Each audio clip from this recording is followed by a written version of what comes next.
What's up, YouTube? Back in the garage. Finally getting to connecting the Miata subframe rails pretty much to the box frame rails of the Falcon. So I made a cardboard template, or CAD as some of them like to say. Then I made my item here. I actually was able to bend a pretty decently straight 90 out of it. And then this guy is going to go under the frame. So let me flip this around and show you what it looks like. Okay, so once again, here's my new piece. Sorry if the camera seems a little wonky. I am trying to get used to it. So I am going to connect this just like that. So this frame should will connect all the way across. Then I'll box in this half of it. So that is what I am doing, and then I'm going to do it on the other side over there. And I can finish up cleaning up my welds and welding over welds and whatnot. I'm using a new phone. I splurged, so let me know how it looks. Alright, so there is my ugly subframe connected all the way through. So I decided to come at an angle and do it that way. Like I said, I never swore to be a perfect welder. I can make shit stick, and that's what I did. So let's cut to a different angle, maybe from the back. So here's the driver's side done. Hope the angle's okay. I'm shooting with the new phone here. I guess I got some more welding to do right there. But the other side's done.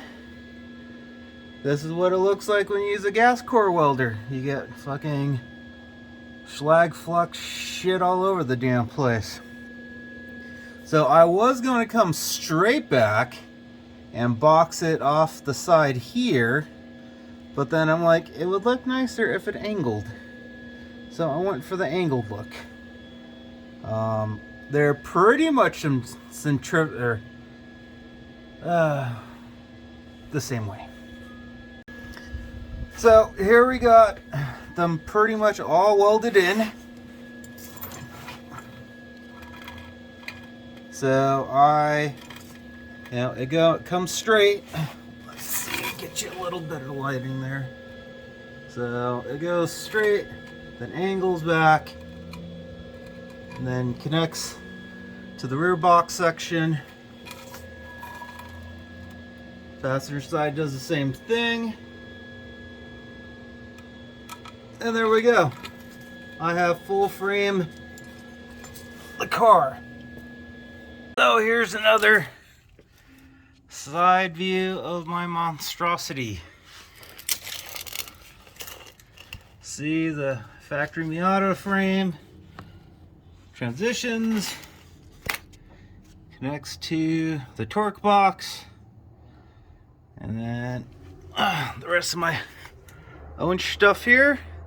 If I ever decide to go back to solid axle, shouldn't be that hard. I mean, I'm already C-notch, so I might as well tub it, but both sides are finally done and still smoking. So, I mean, they blend in pretty good. Couple grinds, should be good. And then some seam sealer, some undercoating, and that should do the job. So once again, I bent that with this crappy vise. Jaw length by jaw length, 5-10 degrees at a time. Go back, bend it a little bit more. That's why it was kind of wavy. I don't have a big brake. I'm not going to spend the money to buy a brake or metal bender, whatever you want to call it. Because I don't know if I'm going to be doing this ever again. At least this much sheet metal work and welding and whatnot. My daughter was asking me about it. She's like, hey, it's been a good minute. I'm like, well, if Daddy had, more workspace, more tools, more money, yeah, it'd be prettier. Could be done faster. I mean, maybe I would have bought the name brand stuff that slash welds and bolts in that doesn't involve replacing the whole effing floor and welding in, front frames, rear frames, all the frames. But anyways, people, now I just need to do the rear trunk. I might use that 1x1 box tubing to maybe build some sort of torque box up front. I don't think I really need it, but why not? The stiffer it is, the better it works. And yeah. So I hope the new camera video is clearer. I'm sorry that the angles are shit, but the car is only so far off the ground and I can only film so well, with a little camera phone pretty much. But anyways, people, like, subscribe. Got any questions, hit me up. Peace out.